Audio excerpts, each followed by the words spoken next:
तो बोलो तुलसी मैया की जय, भगवान शालिग्राम की जय।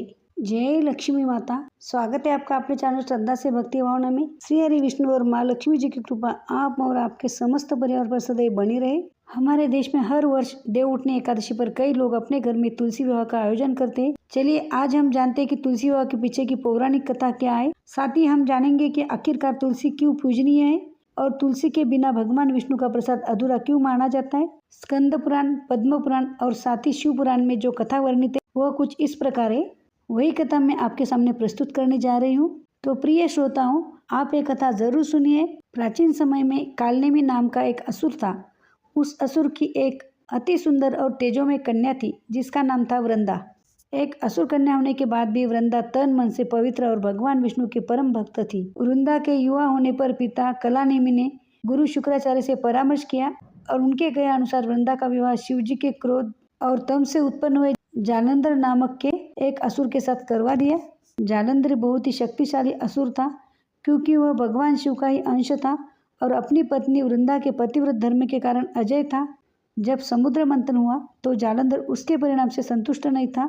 क्रुद्ध होकर उसने देवों पर आक्रमण कर दिया और देवराज इंद्र से स्वर्ग को छीनकर उस पर अपना अधिकार जमा लिया। कुछ समय बाद एक बार नारद मुनि जालंधर से मिलने स्वर्ग गए और उसके समक्ष देवी पार्वती के रूप और गुणों की व्याख्या करने लगे। देवी पार्वती के बारे में सुनकर जालंधर ने उन्हें अपनी संगिनी बनाने का विचार किया और इस विचार से भगवान शिव को आक्रमण के लिए चुनौती दे दी। शिव जी जानते थे कि इस समय वृंदा का पतिव्रत धर्म जालंधर की रक्षा कर रहा है, इसलिए उसे हरा पाना बहुत कठिन होगा। उधर वृंदा को एक अशुभ दुस्वप्न दिखाई देता है जिसमें वह अपने पति का भैंस पर विराजमान काले घने आकाश के नीचे विचरण करते हुए देखती है। उस काले आकाश में उपस्थित सूर्य पर ग्रहण लगा हुआ था।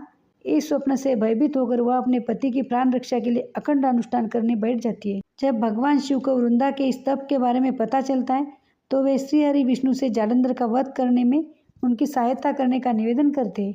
जब तक वृंदा अनुष्ठान करती तब तक जालंधर को कोई हानि नहीं हो सकती थी, इसलिए भगवान विष्णु जालंधर का रूप लेकर वृंदा के पास जाते हैं और उससे युद्ध में विजय होने की बात करते हैं। वृंदा इस छल को नहीं समझ पाती और अपने पति की विजय से प्रसन्न होकर उस अनुष्ठान को वही समाप्त कर देती है।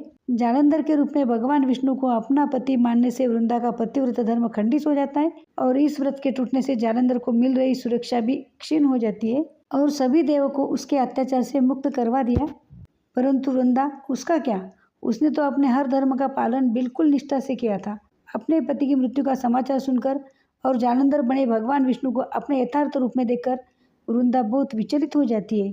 उस समय उसके क्रोध की कोई सीमा नहीं थी और इसी पति वियोग में वह भगवान विष्णु को श्राप देती है कि जिस तरह मैं अपने पति के विरह की वेदना सह रही हूँ उसी प्रकार आप भी अपनी पत्नी माँ लक्ष्मी से अलग हो जाएंगे और आपको भी इस वेदना को सहना होगा।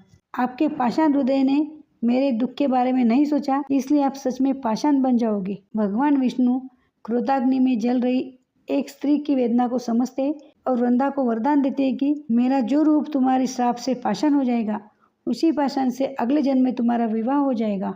तुमने अपने धर्म का भली भांति निर्वाह किया है, इसलिए हर धर्मनिष्ठ मनुष्य के घर में तुम्हारा वास होगा और वहाँ तुम्हारी पूजा की जाएगी। तुम्हारी पवित्रता हर जन्म में अखंड होगी और मेरे हृदय में हमेशा तुम्हारा विशेष स्थान रहेगा।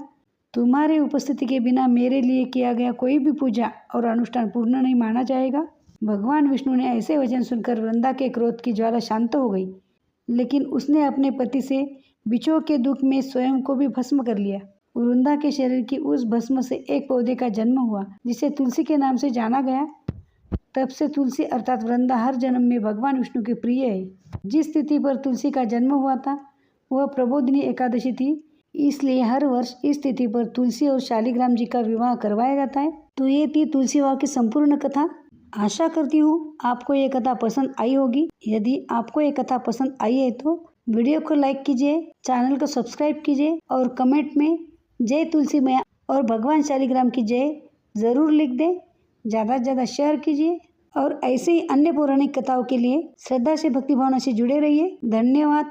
जय लक्ष्मी माता। बोलो तुलसी मैया की जय, शालिग्राम भगवान की जय।